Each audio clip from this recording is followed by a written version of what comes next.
Так, давайте посмотрим новую разработку фирмы «Звезда» 2022 года. ЗИС-3 советская 76-мм противотанковая пушка с расчетом. Да, действительно, можно сказать, с пылу с жару ЗИС-3, но это не первая ЗИС-3, собственно, в линейке «Звезды». До этого долгое время «Звезда» выпускала перепаковку ЗИС-3 фирмы «Италери», которая на поверку оказывалась разработкой 76 года аж, то есть супер древняя, и «Звезда» ее, наверное, 20-30 лет точно выпускала. А сейчас они наконец решили собственной разработкой заменить этого, скажем так, устаревшего динозавра. Хотя, в принципе, та 76 года ЗИС-3 тоже была не такая уж плохая, если подумать. Так вот, значит, новая ЗИС-3 от «Звезды». Значит, по прототипу, я думаю, долго смысла рассусоливать нет, потому что ЗИС-3 это, насколько, если я не ошибаюсь, это вообще самая массовая периода войны советская артиллерийская система. Уж противотанковая пушка точно самая массовая. И вообще считается одним из лучших орудий Второй мировой войны.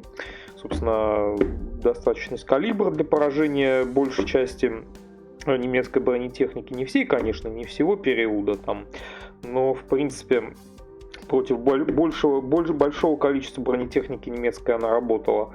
Значит, нетребовательность квалификации экипажа, очень высокая технологичность и дешевизна производства, быстрота, конвейерная сборка применялась при сборке этих пушек, легкость орудия, то есть возможность, что расчет его сам мог перекатывать на поле боя достаточно легко, то есть в том числе даже поддерживать наступающую пехоту, и так далее. То есть низкая отдача, не зарвалась в грунт, как немецкие аналоги. То есть, в принципе, то есть это самое основное, что можно сказать. То есть орудие очень заслуженное, очень известное, произведено в огромных количестве штук, собственно, как массово применялось как в Великой Отечественной, Второй мировой войне, так, собственно, и долго-долго-долго после в различных странах, импортерах этих орудий она применялась. Так, ладно, давайте заглянем в коробку. Коробка боковая, как у маленьких наборов «Звезды» обычно бывает, на пломбах, собственно.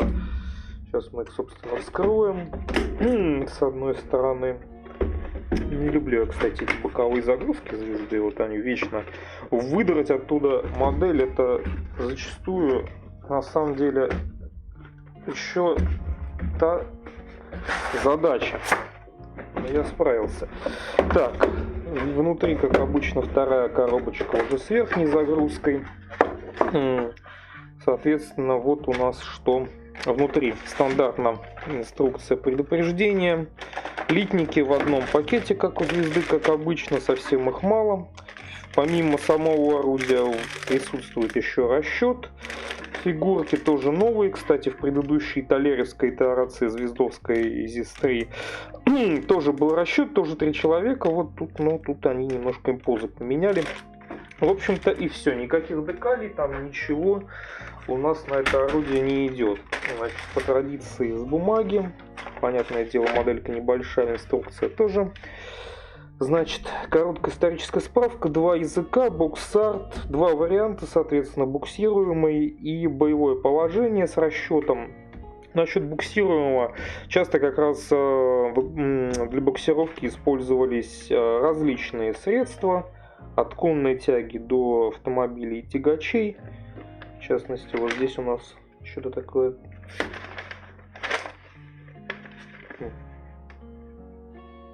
Странно.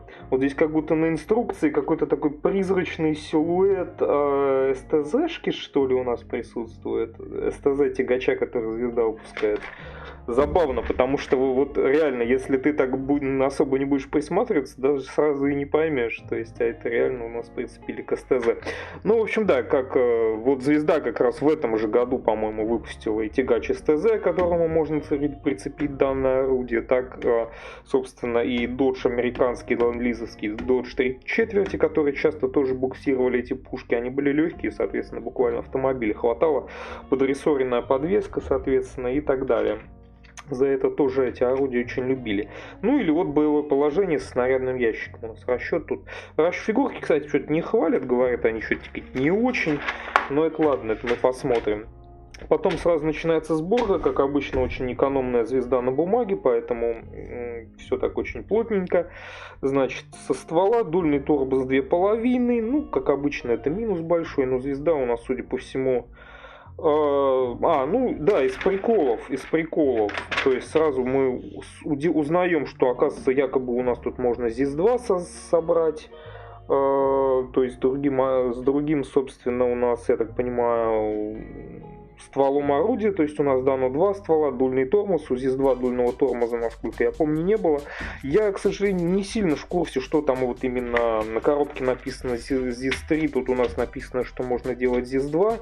Я что-то там слышал, что ЗИС-2 вроде бы как бы не очень там получается, потому что на самом деле ЗИС-2 не только стволом отличается, якобы там еще какие-то различия. Ну, что-то такое я специально в тему не погружался. Наверное, все-таки безопаснее будет или изучить вопрос, да, перед тем, как ZIS-2 по данной схеме собирать, либо все-таки собирать ZIS-3, хотя по ZIS-3 там тоже, говорят, были какие-то приколы, что вроде бы как на послевоенную версию она больше смахивает, чем на военную. Ну, тоже не берусь как бы судить, специальные исследования не проводил. Кто хочет, в принципе, может разыскать. Значит, стволы, вот да, два варианта тут у нас дается, кстати, внезапно. Собственно, вот эти детали, собственно, лафета, я так понимаю. Ну, тут все довольно так, из двух половин многое собирается, в принципе. Насчет подвижности, соответственно, подъема по вертикальной оси орудия, возможности. Ну, не совсем понятно. Вроде бы вот эти детали, по идее, бы должны не приклеиваться для сохранения подвижности. Я, кстати, не помню, была ли в талерийской версии подвижность. Здесь как бы не совсем понятно. Я не вижу явного указания на то, чтобы что-то надо было не приклеивать. Вроде бы как бы все приклеивается. Ну, так что с точностью сказать, работает ли тут подвижность по вертикальной оси ствола орудия, не могу. Значит, дальше у нас, собственно, ну, я так понимаю, ствол у нас технологично звезда, кстати, возвращает к стволу орудия, да, если можно заметить, что ствол, собственно, основная его часть, да, они отлиты, я так понимаю, в одну деталь, как в варианте ZIS-3, так и в варианте ZIS-2. Но, собственно, звезда, видимо, пошла на это благодаря такому ухищрению, что, судя по всему, у нас как бы ствол сделан в два элемента, что ли. То есть, соответственно, вот эта передняя часть ствола, да, насколько я понимаю, если я ничего не ошибаюсь. А вот это, наверное, получается задняя часть ствола. То есть, соответственно, они как бы у нас соединяются, у нас получается ствол с двух половин, что ли. Ну, если я ничего не ошибаюсь, пока вот, честно говоря, как-то вот немножко сложновато сказать сразу по инструкции. Вот как бы вот у нас ствол, вот у нас и вот. Где именно у нас происходит, собственно, вот эта вот самая стыковка одного с другим. Ну ладно. Допустим, будет понятно при сборке, наверное, не буду тут долго задерживаться. Видно, что как-то так сложно, интересно подошла звезда к конструкции, хотя, казалось бы, деталей вроде и не очень много. Ну, короче, вот этот механизм отката ствола, вот это вот все у нас тут собирается, все эти рычаги, обеспечивающие, собственно, вертикальную наводку орудия. Вот, собственно, казенная часть у нас из двух половин, затвор и так далее. Механизмы, собственно, запирания. И, собственно, дальше мы переходим к этой нижней части орудия, станочная, скажем так, куда оно устанавливается. Тоже многие элементы, конечно, из двух половин, которые в реальности как бы целые. Ну, там где-то швы, конечно, появятся. Вот у нас сразу станины появляются. Вот у нас варианты с двумя положениями, соответственно, походная, я так понимаю, это вот это, скорее всего, а вот это у нас, скорее всего, так, для второго. Это тоже для второго. Нет, они оба походные, просто где-то у нас есть лопата, где-то у нас нет лопаты, в принципе. Нет, это две станины, извиняюсь, это две разные станины, левая и правая, это я ошибся. Ну, единственное, что вот эти рычаги, соответственно, для у нас разложенном или сложном состоянии для походного или для боевого положения. На одной стороне лопата у нас присутствует как шансовый инструмент. Вот, собственно, собирается вот наконец тот самый лафет орудия. Видно, что вот здесь вот эти вещи не приклеятся, то есть логично станины останутся подвижными, соответственно, чтобы их там либо перевести в походное, либо в боевое положение. Дополнительные элементы по казенной части у нас тут вот появляются. Значит, что дальше? Элементы, я так понимаю, то ли рессорной подвески, то ли чего-то там. Вот эти вот, не помню уже для чего эти, кстати, элементы нужны, довольно забавные.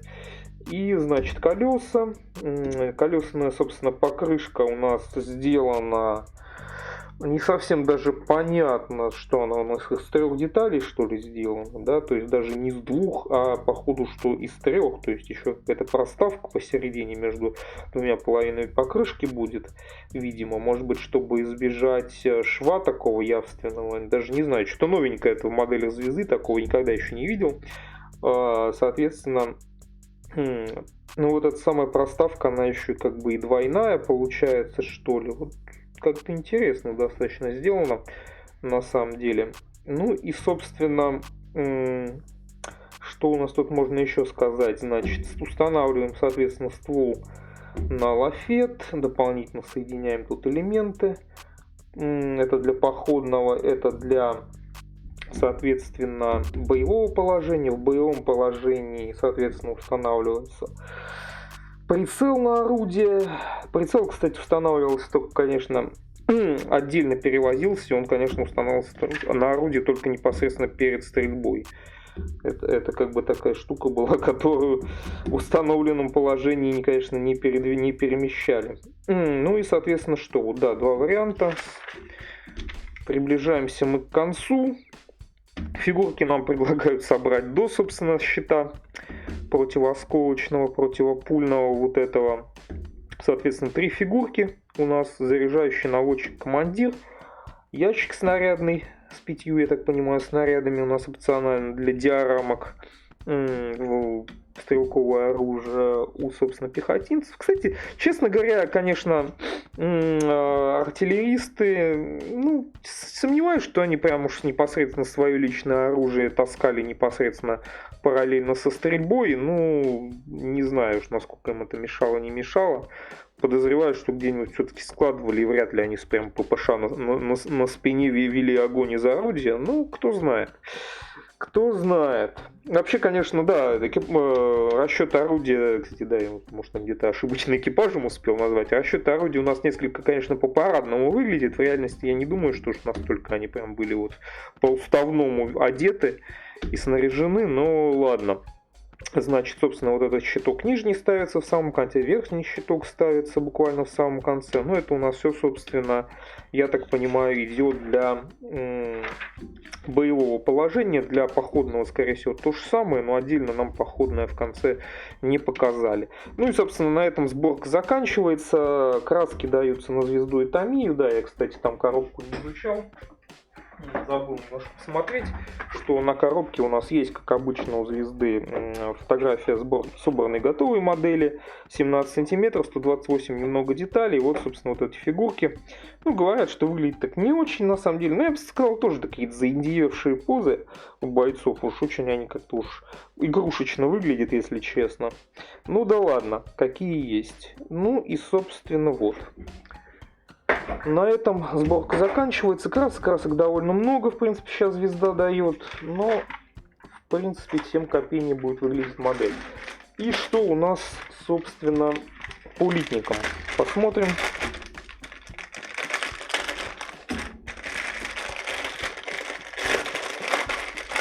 Все в одном пакетике. Блистерного типа такого. Значит, посмотрим. Начиная с крупного литника.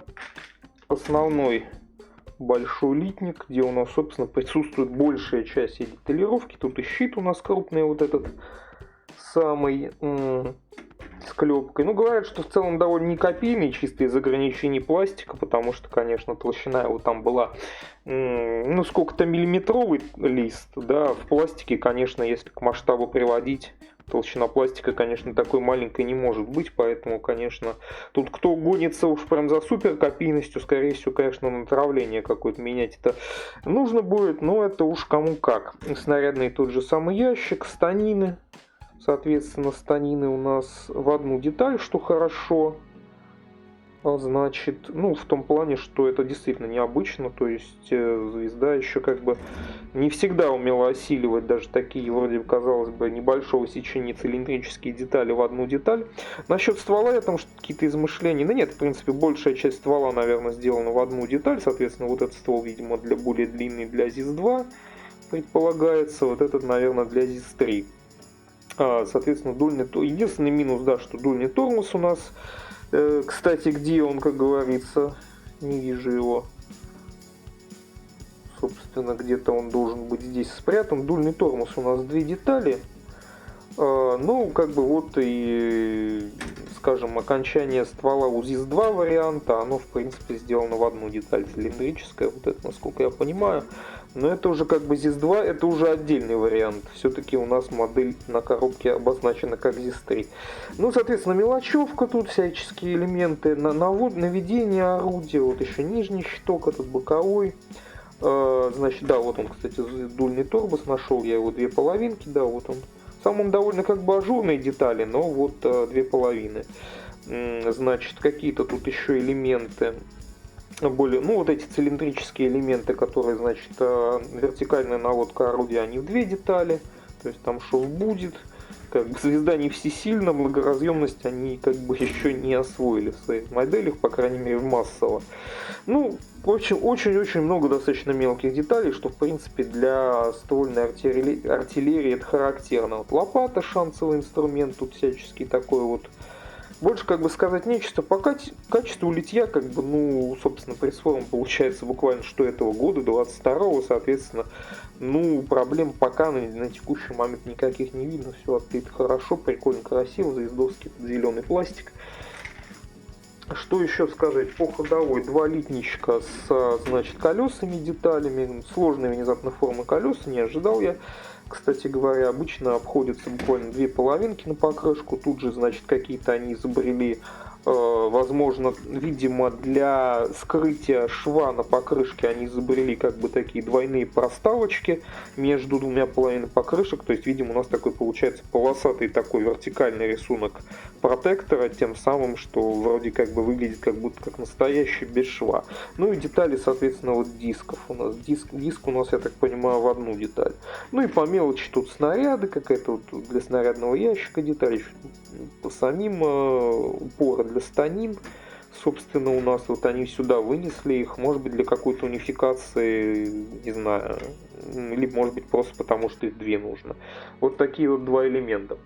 Кстати, можно сказать, что в целом вроде как бы звезда, по-моему, уже на текущий момент обозначила, что будет Су-76 делать, самоходку. Вроде как. Соответственно, на Су-76 практически, в общем-то, ЗИС-3 как орудие устанавливалось. Соответственно, логично предположить, что так как у звезда уже на текущий момент Т-70 выпустила, а ходовая, там много унификаций вроде бы между Су-76 и Т-70, соответственно, вот у них есть ЗИС-3 орудия, соответственно, как бы логично предположить, что это можно вот в такой один ком все слепить, у нас получится самоходка Су-76, которая, если не ошибаюсь, по-моему, тоже была самой массовой самоходкой советской армии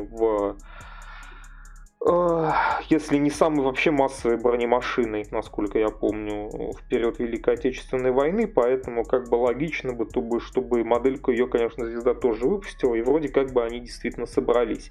То есть, как говорится, все к этому шло, да. Что мы здесь видим? Да, вот внезапно небольшой на литничке на самом небольшой облончик уже появился, ну да ладно, это в принципе к деталям не относится.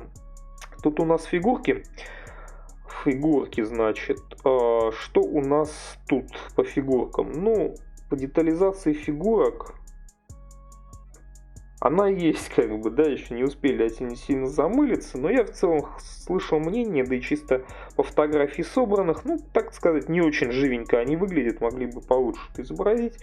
шлемы, соответственно, оружие, там фляжки, какие-то подсумочки небольшие, автоматы, ППШ. Ну, как бы не то чтобы сильно по логике такое впечатление, что моделька фирмы Италери вдохновлялись, вот этой старой древней, которую они перепаковывали. Примерно в таком же духе расчет выглядит, только немножко позы сменили. Ну и собственно, маленький такой наборчик, соответственно, и долго тут разговаривать особо нечего. Ну, такой вот ZIS-3 вот выпустили. Соответственно, теперь у нас ZIS-3 отечественного производства, не каких-то там итальянцев, да, не в обиду будет сказано, да. И, соответственно, подвели к возможности, в принципе, как построить диорамку со своим же доджем 3/4, так и, в принципе, в перспективе в 2023, возможно, году выпустить самоходку Су-76. Вот постепенно вот так вот закрывают иконные вооружения Великой Отечественной войны Советской армии, то есть самые массовые, самые распространенные, самые известные.